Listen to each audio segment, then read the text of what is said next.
2011 Ford here, F150. Not sure how well you can see it, but the thing was stuck on defrost on it, cracked apart the old module. Looks like it has some sort of aftermarket one in it. Nothing wrong with that, they just don't seem to last quite as long.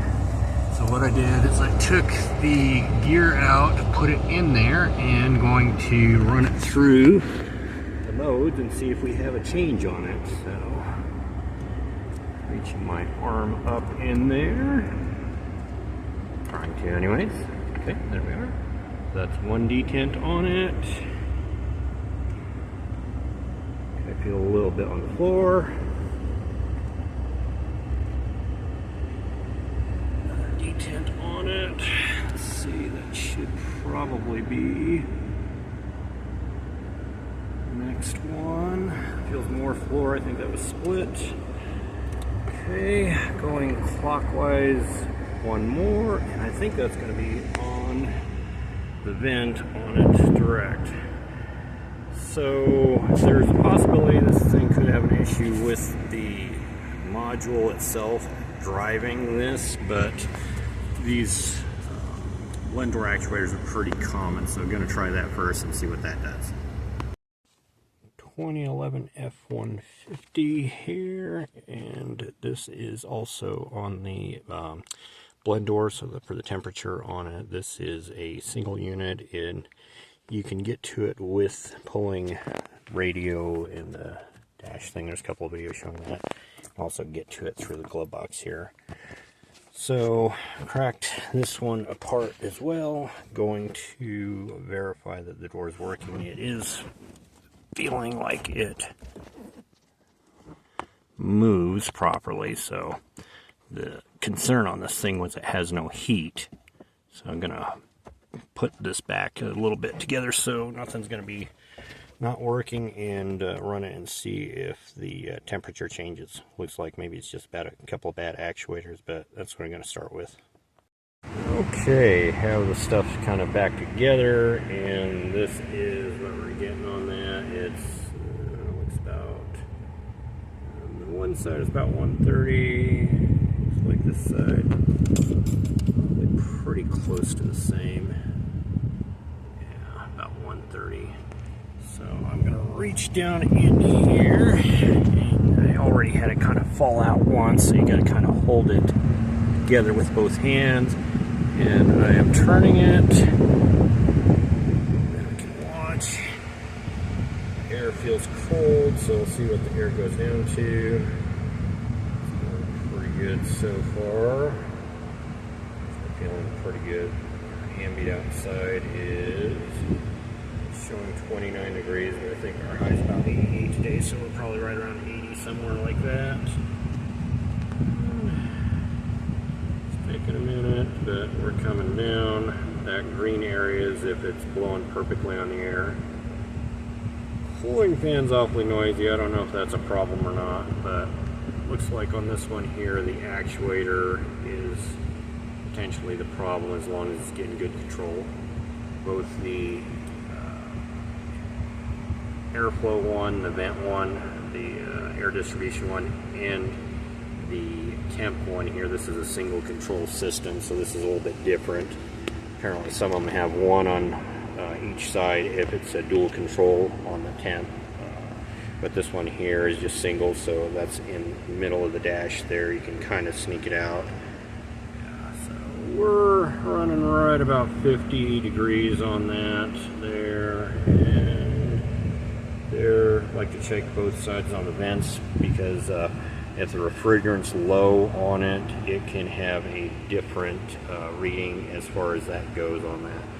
So I'm going to get a couple of actuators, put them in, see if the controls are okay, but that's probably all this is going to need.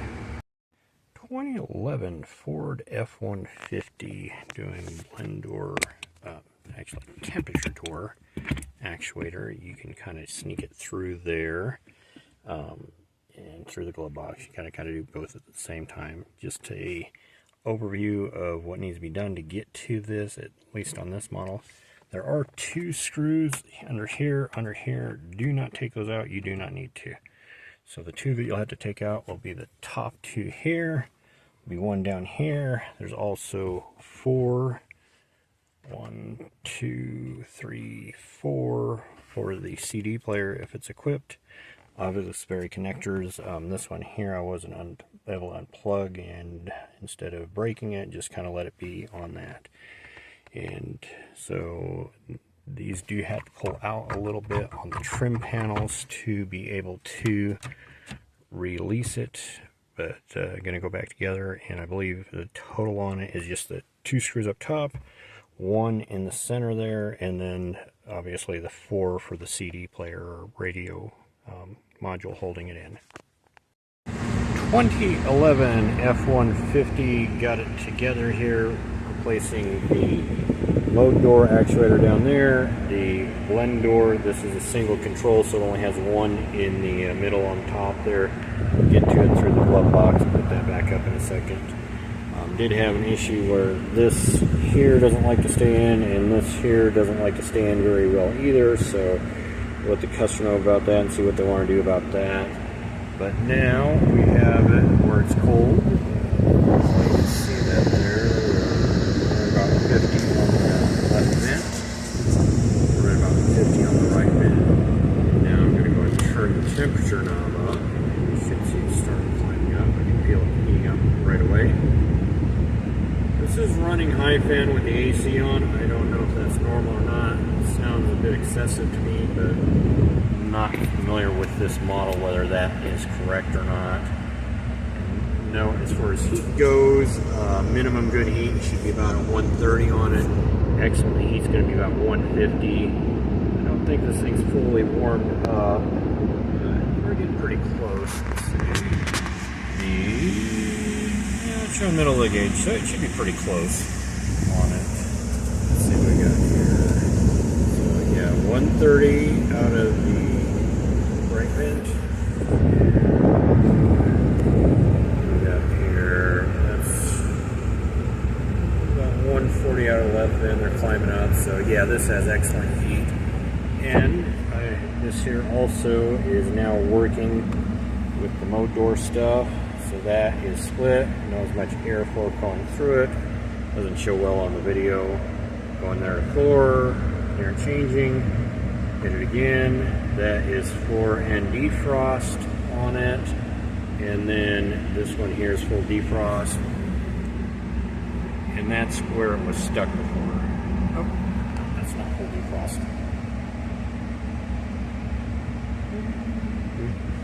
That's interesting. Oh, gotta hit this button for a full defrost. There we go. And feel full defrost there. So I did have one code still about the air damper on it, so it may be the fresh air recirculating. I'll have to do a little more digging. But the primary concern of the vehicle not working for the customer on it is working now. It's blowing cold when you select cold, and the mode doors are working properly.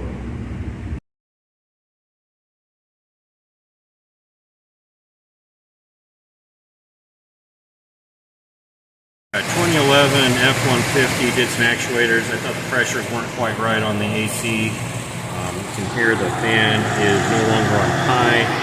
Found out a little more information. Somebody had added some charge to it, so this thing was actually overcharged on refrigerant.